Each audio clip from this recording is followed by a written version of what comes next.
Continuamos con nuestro estudio de la doctrina del Espíritu Santo y continuamos con el tema de la historia de la doctrina. Y hoy estaremos viendo brevemente los primeros siglos de la Iglesia y luego un poco hasta la Edad Media más o menos, de una manera muy resumida.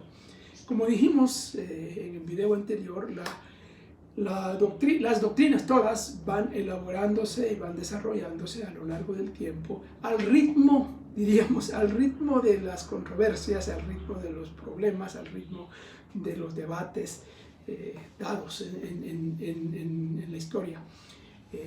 La doctrina del Espíritu Santo no es la excepción, pero en el caso de la doctrina del Espíritu Santo no tenemos mayores debates al principio.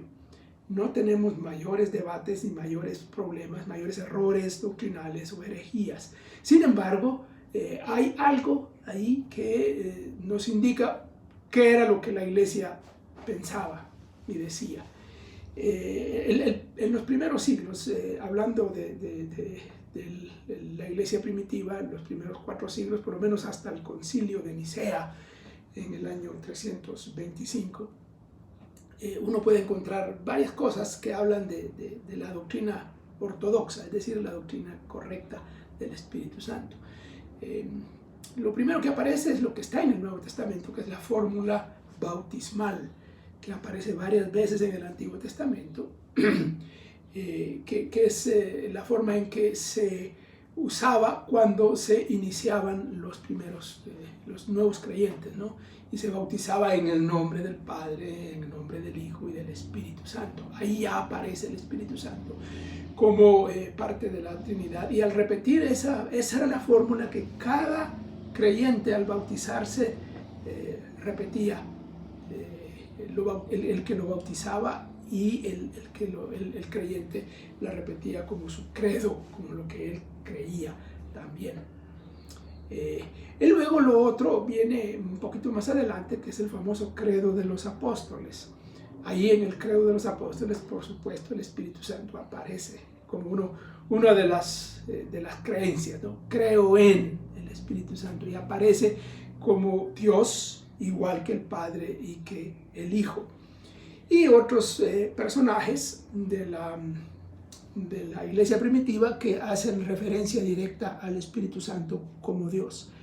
Pero ya tenemos también las primeras herejías, y por lo menos voy a mencionar 3 de ellas. Ninguna de ellas es exactamente neumatológica, pero hacen referencia al Espíritu Santo. Uno es el montanismo, que aparece en el siglo II.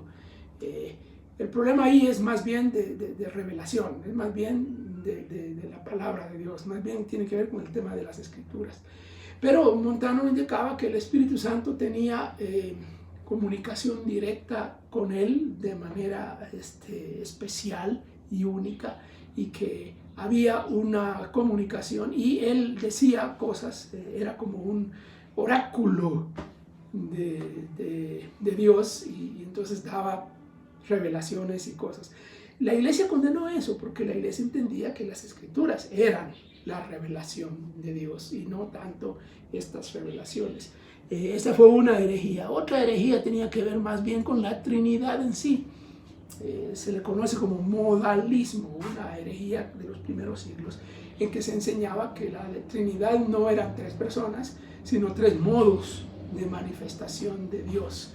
Y entonces el Espíritu Santo no era una persona independiente, sino era un modo de manifestación de Dios mismo. También eso fue condenado en su momento, y los concilios hacían eso. Y luego la más famosa de todas las herejías era el arrianismo, que también era una herejía trinitaria, y lo que señalaba era que el Hijo no era igual al Padre, sino estaba en una posición subordinada, y que el Espíritu Santo no era una persona y no era Dios. Son los ancestros de algunos de los problemas sectarios que tenemos ahora, como los testigos de Jehová. los testigos de Jehová más o menos piensan hoy lo que pensaban los arrianos en su época. Y este problema fue condenado en el Concilio de Nicea y se elaboró una doctrina trinitaria y luego una doctrina cristológica más formalmente. ¿Qué pasó después? Entre el Concilio de Nicea y toda la Edad Media, estamos hablando de más de 1000 años de historia, no hubo mayor movimiento en esta doctrina, porque no había controversias. Como dije al principio, las doctrinas van avanzando al ritmo de las controversias. Cuando no hay problema, no hay necesidad de aclarar nada. Todos están más o menos de acuerdo. Cuando hay problemas, entonces hay que aclarar. Entonces se hacen las doctrinas. Y en este periodo, que son desde el año 325 hasta el tiempo de la Reforma, diríamos nosotros, toda la parte final de la Edad Primitiva y toda la Edad Media, no hay mayor problema. Se afirma la Trinidad, se afirma la verdad del Espíritu, se afirma la personalidad del Espíritu. En el Concilio de Constantinopla, por ejemplo, del año 381, varios teólogos famosos como Agustín escribe una obra sobre la Trinidad que se llama así, de Trinitas, y ahí él afirma la deidad y la personalidad del Espíritu y habla de su ministerio también.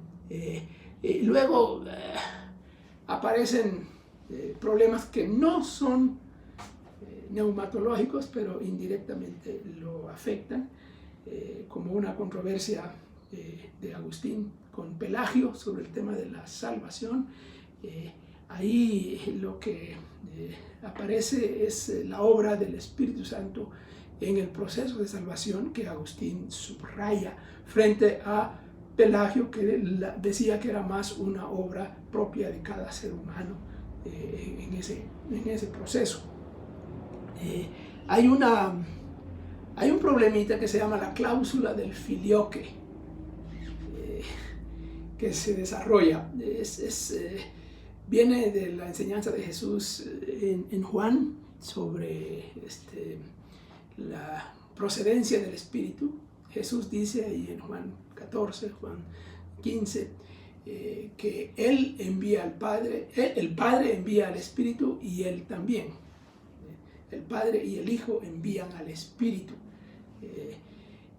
Pero en algún lado no se hablaba de que el Hijo enviaba, sino solo el Padre.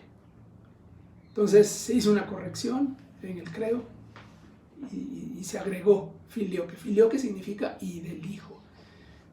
Entonces se agrega la expresión para que esté completo. El Espíritu Santo procede del Padre y del Hijo. En el proceso del envío del Espíritu, hablando del Pentecostés y de todo eso. Aparte de eso, no tenemos mayores problemas y mayores enseñanzas. El famoso teólogo medieval Tomás de Aquino escribe una obra enorme, la Suma Teológica, y ahí aparece el Espíritu Santo afirmándose su deidad y su personalidad. Esos eran los temas principales que se trataban en ese tiempo. Bueno, vamos a parar por ahí y seguiremos la otra parte en otro video.